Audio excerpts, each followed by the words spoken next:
Vamos tomar o nosso café junto e, claro, falar também sobre o evangelho de hoje, no qual Jesus continua aquela conversa que ele teve com Nicodemos. Ontem nós iniciamos aqui, nós falamos sobre isso aqui no nosso Santo Café e hoje a gente segue entendendo um pouco mais sobre essa ideia de nascer do alto, olhar para o alto e também para dentro de nós. É isso mesmo. E quem vai tomar esse Santo Café aqui junto com a gente é o Padre Jadeilson Santos, já está aqui no nosso estúdio mais uma vez.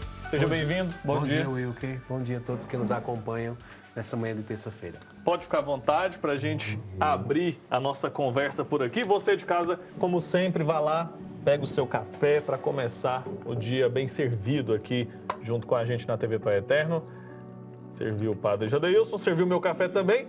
E eu queria, Padre, que o senhor nos ajudasse a entender porque que o evangelho de hoje segue, né? Uma sequência do de ontem. Continuamos falando sobre a conversa, o diálogo que Jesus teve com Nicodemos.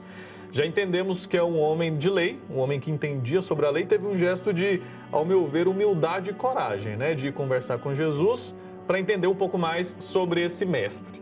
E aí eu queria que o senhor nos ajudasse a entender por que Jesus insiste tanto sobre essa coisa de descer do alto, sobre ser alguém do alto. O que isso quer dizer para nós? Primeiro, que nós precisamos compreender o tempo que nós estamos vivendo, o tempo pascal, né? Onde nós celebramos a ressurreição de Jesus. Aquele que assumiu a nossa humanidade, agora volta para junto do Pai. E é essa volta, esse regresso, que Jesus vai então fazer, vai falar nesse tempo pascal, né? Eu vim do Pai e para o Pai eu voltarei. Então, é essa missão. Eu cumpri aqui na terra a vontade do Pai. Qual foi a vontade do Pai? Que todos fossem salvos. E aí é interessante que o Evangelho de hoje ele traz, né, fazendo um memorial do que aconteceu, né? Jesus, foi necessário que o Filho do Homem, assim como Moisés levantou a serpente lá, é necessário que o Filho do Homem seja também levantado. De que forma? Na cruz. Então, quando nós contemplamos a cruz, nós contemplamos ali o sinal salvífico de Deus, né? E também a total entrega do seu Filho Jesus, para que essa vontade pudesse acontecer, a vontade de que todos sejam salvos. Quando Jesus conversa com Nicodemos para que ele possa nascer do alto, né? Nascer para as coisas do alto, é para que de fato nós possamos abandonar aquilo que nos impossibilita ver, crer, acreditar no reino de Deus, na vida eterna. Muitos ainda hoje têm dificuldade de compreender o que é a ressurreição, porque nós queremos compreender a ressurreição com os parâmetros humanos, com critérios humanos, querendo provas concretas. E aí Jesus nos convida a uma outra experiência, né? Que é o que Tomé viveu domingo, né? Toca, Jesus mostra para nós. Então, que prova nós ainda precisamos para crer em Jesus? Então, essa experiência é uma experiência de fé, né? Que ela só é vivida numa experiência de amor, de entrega, né? Ontem o Evangelho falava sobre o vento que sopra e a gente pode ouvi-lo, mas a gente não sabe de onde vem nem para onde vai. E hoje ele retoma isso. Jesus compara os nascidos do Espírito ao vento. Quero entender o que isso nos mostra sobre a liberdade e sobre a forma como Deus age na nossa vida. É justamente mergulhar no mistério, né? Muitas vezes nós queremos entender tudo, ter explicação para tudo, né? E a gente racionaliza tudo, exatamente, né? Então acho que talvez essa seja a dificuldade nossa. É a dificuldade que teve Tomé, a dificuldade que tem Nicodemos, né? Muitas vezes nós queremos que Deus prove, mas Ele já nos provou. A cruz é prova do seu amor, né? E agora Jesus convida então a que nós possamos deixar que esse Espírito que sopra sobre nós, que é uma brisa suave, que é invisível aos nossos olhos, mas é o que nos move, que nos faça ir a essa experiência, né, de nascer. E aqui é interessante que Jesus não está falando de um nascimento biológico. Talvez a pergunta de Nicodemos seja: "Oxe, mas como eu posso nascer de novo? Eu não já nasci no ventre da minha mãe? Como é que eu posso nascer de novo?" Não é o nascimento biológico que Jesus está falando, é o nascimento espiritual. No batismo, nós morremos para o pecado e nascemos para a vida em Deus.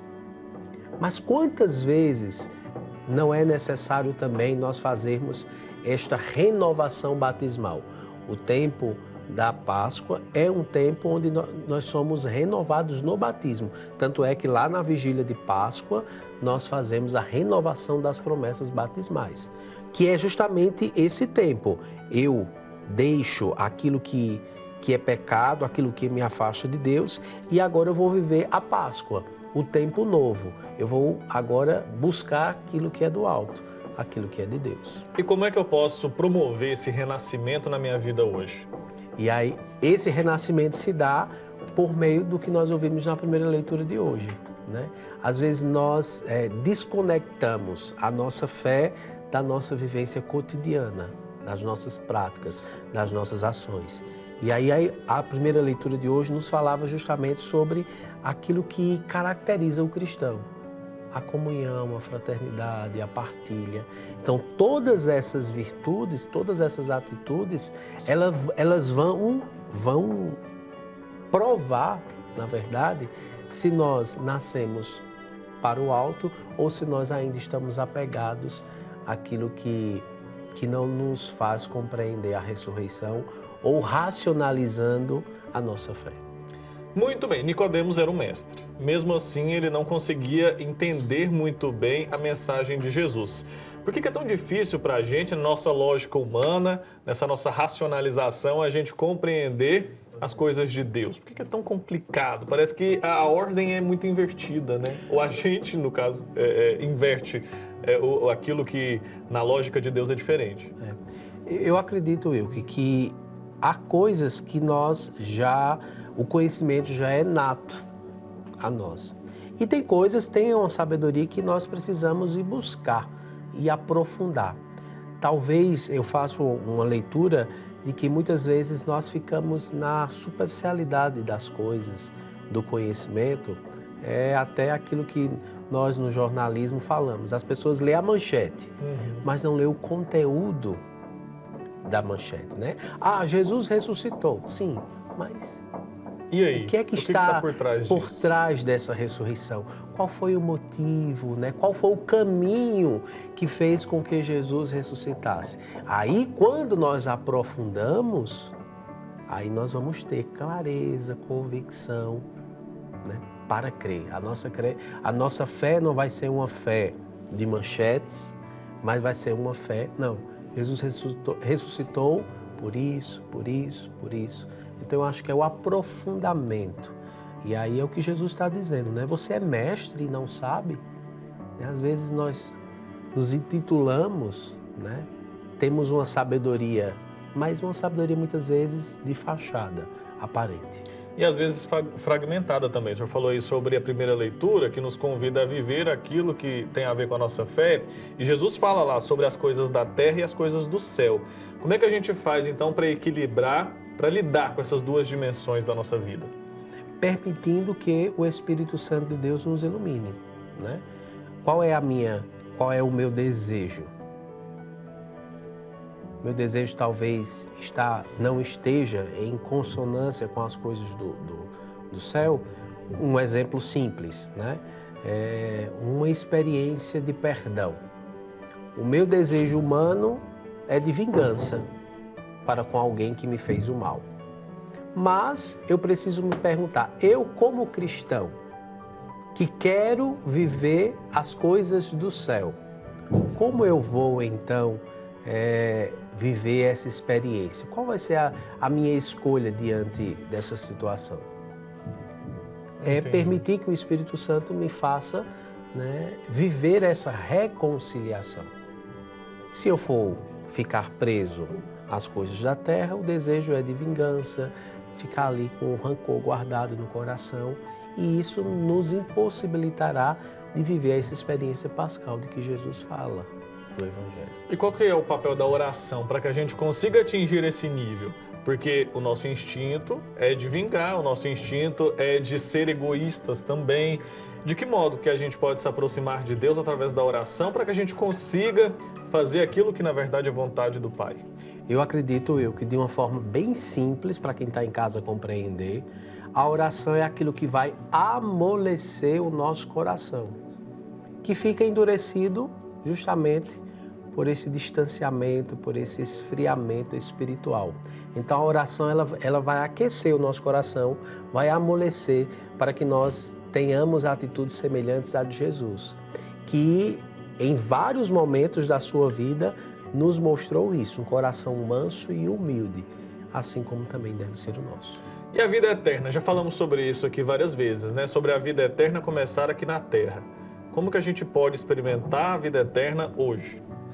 Eu acredito que o céu, ele é o lugar que Deus preparou para todos nós.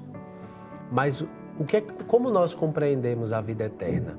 Como uma vida em Deus, né? Onde não há mais sofrimento, onde não há mais dor. E é essa vida que nós queremos. Mas por que não construir essa vida já hoje, né? Então, viver o céu aqui na terra é permitir que aquilo que nós queremos experimentar um dia junto do Pai possa se tornar realidade hoje, por meio de ações que me possibilitem não somente viver, mas fazer com que outras pessoas vivam ao meu redor. E aí é onde vem a primeira leitura, né? Onde eles não tinham tudo em comum, né? Não tinham nada que pudesse os dividir, passar necessidades. Então, essa vivência utópica, mas não uma utopia como algo inalcançável, mas uma utopia como algo, uma realidade utópica como algo que precisa ser buscado todos os dias. Uhum. E que a gente não pode se dar por satisfeito, né? Exato. Esse renascer de novo implica em nós uma mudança de consciência, certo? Como que a gente pode começar hoje? Quais são os primeiros passos para que a gente tenha essa tomada, esse reinício que Jesus nos propõe hoje? Eu acredito que escolhendo todos os dias, nascer de novo. Todos os dias? Todos os dias, porque eu acredito que se nós nos prendermos às coisas, os acontecimentos, aquilo que vai nos distanciando de Deus, automaticamente, sem nós nem percebermos, nós vamos então esfriando, nós vamos nos distanciando. E todos os dias, quando nós lembramos, e aí eu me preparando para a celebração, eu lia um pouco da vida de Santa Catarina de Sena, e aí na liturgia de hoje a oração fala, né, que ela era uma contempladora do crucificado.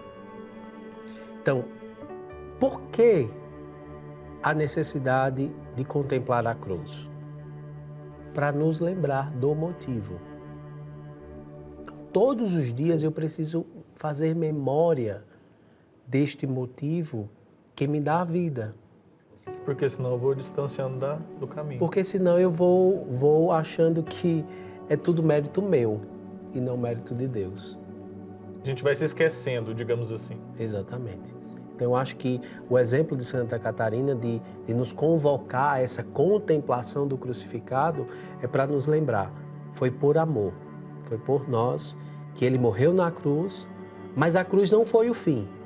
Ele ressuscitou e quer que também nós passemos pela cruz, mas crendo que após a cruz, após o sofrimento, existe a vida eterna, a vida em Deus. Perfeito. A gente tem que lembrar também da necessidade dessa contemplação, porque a ação de Deus é silenciosa na maioria das vezes. Então a gente tem que primeiro estar com o coração aberto, preparado para ouvir e atento para ouvi-lo, e para a gente aprender a cultivar uma sensibilidade, né? Uma sensibilidade que vai nos possibilitar escutar esse vento que sopra. Se a gente não estiver atento, não estiver vigilante, não tiver essa capacidade de contemplação, a gente acaba muitas vezes se desviando, esquecendo mesmo. Exato, porque a contemplação ela nos leva à purificação do olhar, a purificação do ouvir e a purificação do falar.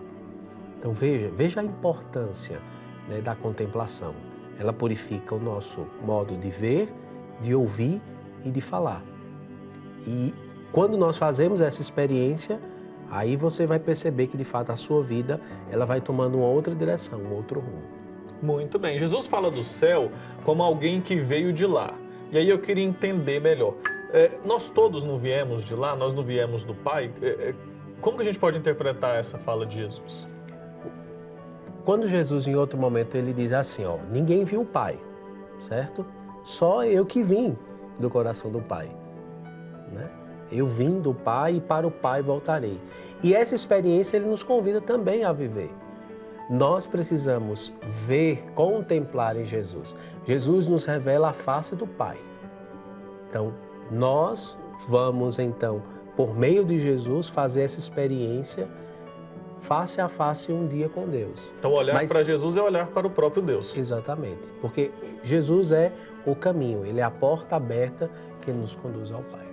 Muito bem. Padre, obrigado, viu, pela presença aqui, mais uma vez, por vir tomar esse café aqui junto com a gente e volte sempre mais vezes, tá bom? Muito bem, obrigado também a todos que estão aí conectados conosco todas as manhãs aqui no Santo Café, tendo a oportunidade, né, de, logo após a celebração da missa, mastigar, né, a palavra de Deus para que ela de fato possa produzir frutos em nossa vida.